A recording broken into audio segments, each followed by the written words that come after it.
بعد فوز ترامب العالم بقى على حافة الانهيار وسط توقعات بحرب اقتصادية بين أكبر قوتين في العالم أمريكا والصين. التوتر وصل بين العملاقين دول لكل حاجة تقريبا وتحول لحرب اقتصادية بكل معنى للكلمة. بس المرة دي الموضوع مش مجرد تجارة وأسواق، لا ده وصل لعمق التكنولوجيا والذكاء الاصطناعي واللي حرفيا هم اللي هيشكلوا المستقبل. أمريكا أمرت شركة TSMC التايوانية عملاقة تصنيع الشرائح الإلكترونية إنها توقف تصدير شحناتها للصين، وحاليا أمن تايوان بقى على المحك. طيب هو ايه اهميه الشرائح الالكترونيه ديت، وهل الصين هتسكت على حركه زي كده ولا ممكن ان الحرب تشتعل في اي لحظه؟ وهل ممكن تايوان تبقى ساحه الحرب اللي جايه؟ واضح ان في حرب بارده جديده بتتشكل قدامنا، فيلا بينا. انا محمد البحراوي وتعال نشوف الرابط.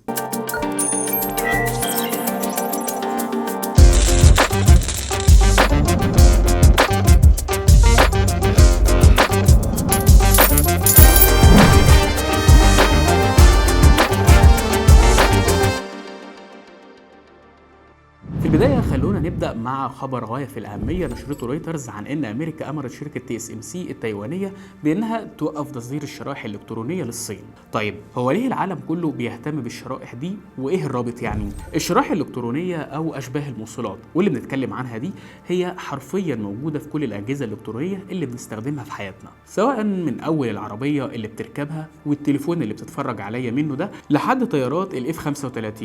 الشرائح دي تقريبا داخلة في كل حاجة بنستخدمها حاليا. شركة TSMC التايوانية دي تعتبر عملاق تصنيع أشباه الموصلات، لدرجة إنها في 2017 قدرت إنها تتخطى العملاق الأمريكي إنتل، ووصل رأس مال الشركة إلى 5.14 تريليون دولار تايواني أو حوالي 168.4 مليار دولار أمريكي، وده قصاد 165 مليار دولار لإنتل. تفوق TSMC التايوانية على إنتل مش بس في رأس المال وبس، الشركة كمان هي بتعتبر واحدة من 3 شركات بس اللي بيقدروا إنهم يصنعوا الشرائح الإلكترونية دي، واللي تعتبر معقدة جدا. احنا بنتكلم عن حوالي 10 نانومتر أو أقل. طيب يعني إيه الكلام ده أصلا؟ ال10 نانومتر ده طول الترانزستور اللي جوه الشريحة، يعني تقريبا أرفع 10,000 مرة من شعر راسك.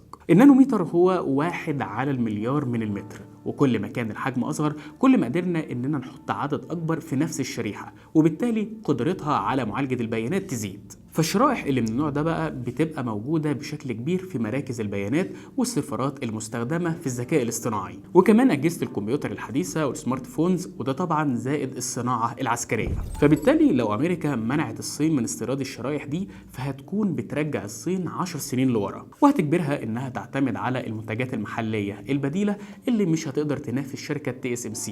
عندك مثلا شركة SMIC الصينية واللي لسه لغاية دلوقتي شغالة بتقنيات ال 14 نانومتر، وقدامها فترة على ما تقدر انها تواكب التقدم التكنولوجي التايواني بتاع TSMC. لكن الحقيقة هو ان في مفاجأة ما كانتش في الحسبان. بس قبل ما اقول لك هي ايه الاول، خلي بالك ان دي مش اول مرة امريكا تفرض عقوبات على الصين في قطاع التكنولوجيا والشرائح الالكترونية. في 2020 فرضت شركة TSMC حظر على بيع الشرائح الالكترونية لشركة هواوي الصينية، بس في حالة واحدة بس، وهي الحصول على ترخيص امريكي. لكن في 2023 الصين خرجت بتليفون اسمه ميت 60. التليفون ده عمل صدمة لأمريكا، وده لأن الصين قدرت فجأة كده إنها تصنع شريحة بمعيارية 7 نانومتر، والكلام ده لأول مرة. طيب إيه الحكاية بقى وإزاي قدرت إنها تعمل كده؟ بص يا سيدي، عشان تعرف إنك تعمل شرائح بمعيارية أقل من 10 نانومتر لازم يبقى عندك تقنية اسمها الطباعة بالأشعة فوق البنفسجية أو EUV. التقنية دي صعب جدا وبتاخد عقود عشان تقدر إنك تطورها، ومفيش غير شركة واحدة بس في العالم تقدر إنها تنفذها، وهي شركة ASML، والشركة دي هولندية. ASML دي بقى ممنوعة إنها تبيع التقنية دي للصين، لكنها بتبيع تقنية تانية أقل جودة اسمها DUV، ودي تكنولوجيا تانية بتشتغل على المعيارية من أول 14 نانومتر فيما فوق.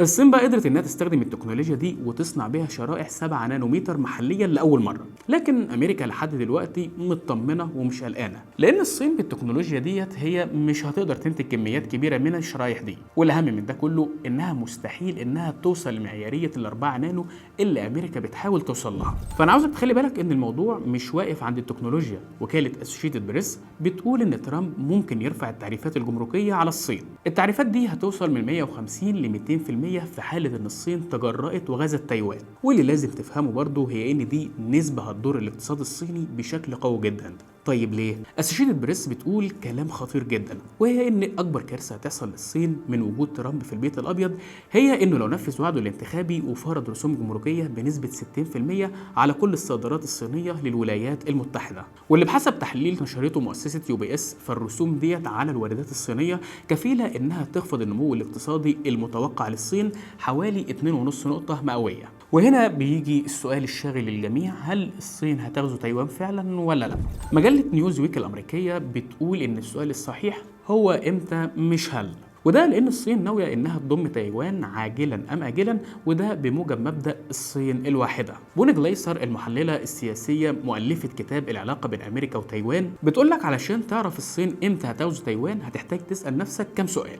أولا، هل الصين هتقدر إنها تاخد تايوان بالقوة بتكلفة مقبولة للحزب الشيوعي الصيني ولا لا؟ تاني حاجة وهي هل تايوان خطرها استفحل على الحكم الصيني وبالتالي أصبح التدخل ضرورة لابد منها؟ تالت سؤال بقى وده الأهم، هل أمريكا عندها العزم على الدفاع عن تايوان؟ ولو ما عندهاش العزم ده هل تايوان تقدر إنها تدافع عن نفسها ولا لا؟ من ناحية العزم الأمريكي فترامب صرح في أكتوبر اللي فات إنه مش محتاج يستخدم القوة العسكرية علشان يمنع الحصار الصيني لتايوان، وقال ترامب إن الرئيس الصيني عارف إنه مجنون وإنه هيفرض رسوم جمركية شديدة على الصين لو عملت كده. فخلاص هتقول لي الموضوع كده بعيد عن إنه يحصل، هقول لك الحقيقي هو إنه لا مش بعيد ولا حاجة. فبحسب اللي نشرته رويترز فالرئيس الصيني شي جين بينج أمر جيشه إنه يستعد لغزو تايوان في سنة 2027.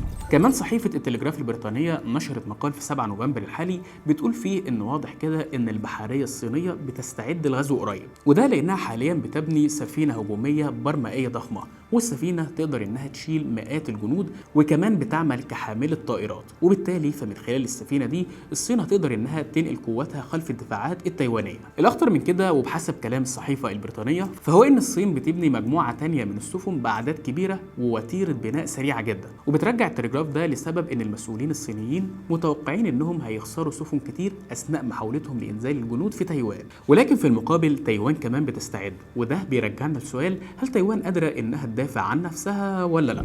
بحسب اللي نشرته فاينانشال تايمز فتايوان بتستعد لصفقة أسلحة كبيرة مع الولايات المتحدة، الصفقة دي بأكتر من 15 مليار دولار عشان تثبت لإدارة ترامب إنها جادة جدا بخصوص التحركات الصينية والدفاع عن نفسها. صفقة الأسلحة دي بتشمل المدمرة إيجس بالإضافة كمان لسفن لوكهيد مارتن وكمان نظام الرادار المحمول جوا A2D Advanced Hawk Eye، ده غير إنها ممكن كمان تطلب 400 صاروخ باتريوت و60 مقاتلة F-35 بحسب كلام فاينانشال تايمز. لكن وعلى الرغم من التجهيزات فصحيفة التلغراف شايفة إن دي مش أهم صفقة لتايوان، وده لأن الجيش التايواني ما يقدرش أصلا يقف قصاد القوات الجوية الصينية، وعشان كده بنشوف إن خوف الصين من خسارة عدد كبير من السفن والجنود في الهجوم على تايوان منطقي، وده لأن قوة الدفاع الساحلي التايوانية بقالها فترة بتبني ترسانة قوية جدا. الترسانة دي من الأسلحة اللي تقدر بيها تضرب السفن الصينية قبل ما تقدر إنها تدخل لتايوان، وآخر الصفقات التايوانية في الترسانة دي كانت 400 صاروخ مضاد للسفن من نوع هاربون الأمريكي.